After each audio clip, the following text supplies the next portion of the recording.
Magandang gabi po sa inyong lahat. I rise today to sponsor a measure that seeks to end a silent cruelty that has for too long haunted the corridors of our hospitals. The unlawful detention of patients and even the withholding of the bodies of the dead because of unpaid hospital bills.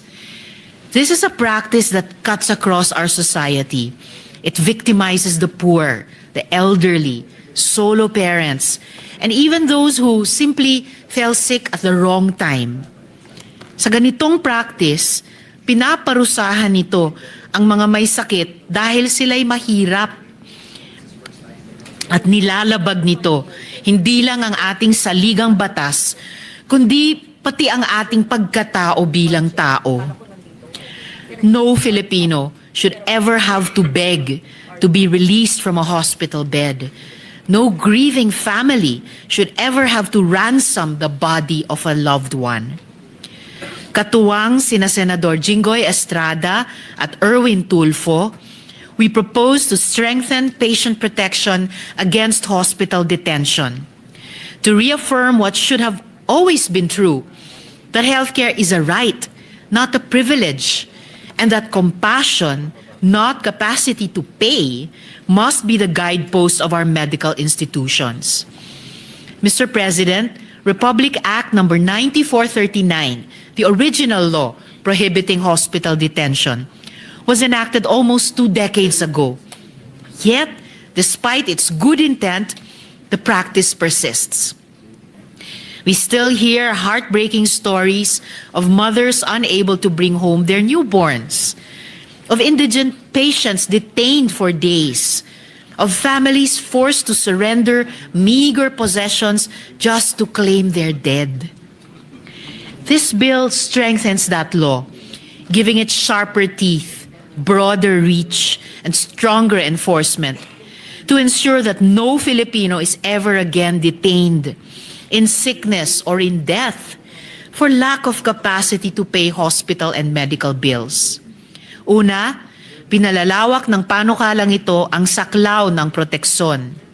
Sakop na ngayon ang lahat ng ospital, klinika at katulad na pasilidad, pampubliko man o pribado.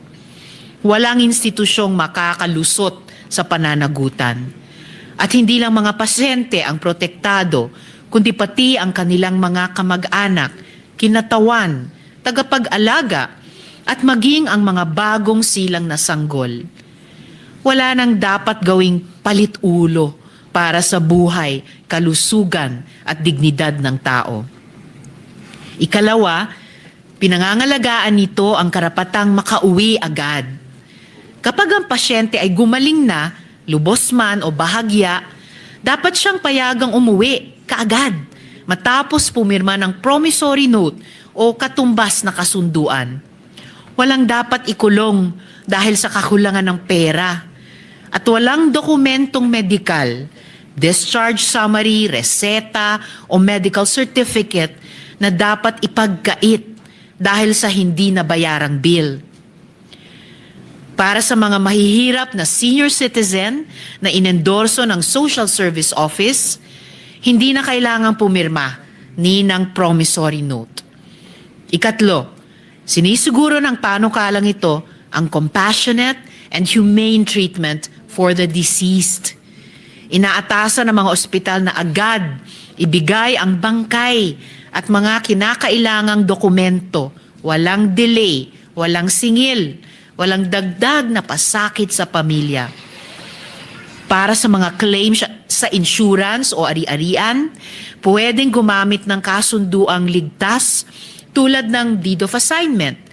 Pero kailanman, hindi dapat ipahiya o ipagdamot ang respeto sa mga naulila. Ikaapat, may mas mabigat na parusa sa mga lalabag. Ang sinumang opisyal o empleyado ng ospital na lalabag ay maaaring makulong ng hanggang 2 taon at 4 na buwan o multahan ng hanggang 300,000 pesos. Kung patakaran mismo ng ospital ang sanhi ang mga direktor o manager ay maaaring makulong ng 4 hanggang 6 na taon at pagmultahin ng hanggang 1 milyong piso. At kung paulit-ulit ang paglabag, maaari nang bawiin ng Department of Health ang lisensya ng ospital. 5, pinatitibay nito ang ugnayan ng health and social protection. Inaatasan ng DOH sa pakikipagtulungan sa DSWD, PhilHealth, SSS, GSIS at PCSO na tiyaking ang mga mahihirap at walang kakayahang magbayad ay ma-refer sa mga medical assistance program ng gobyerno. 6, nagbibigay ito ng mekanismo ng reklamo at hustisya. Gagawa ng grievance system sa DOH para sa mga pasyente o pamilyang ikinulong ng labag sa batas.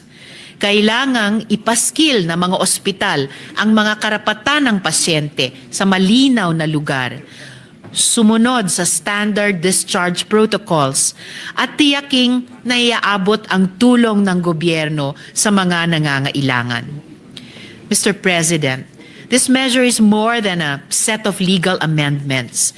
It is a declaration that our hospitals should never be prisons, that compassion must never be conditional. It also sends a clear message. While we respect the financial realities of medical institutions, no economic consideration can justify the deprivation of liberty or dignity of a patient. This bill strengthens the partnership between government and healthcare providers.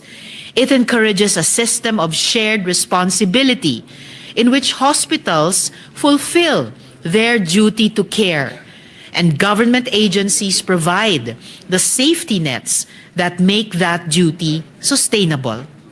Through this measure, we are not only strengthening the law, we are reaffirming our humanity. Mr. President, distinguished colleagues, I urge respectfully the swift passage of this measure. Let us make sure our hospitals remain places of healing, not of detention, places of care, not of profit, places of compassion, never of cruelty. Marami pong salamat, Mr. President. Thank you, Senator Tiberos, Majority Leader.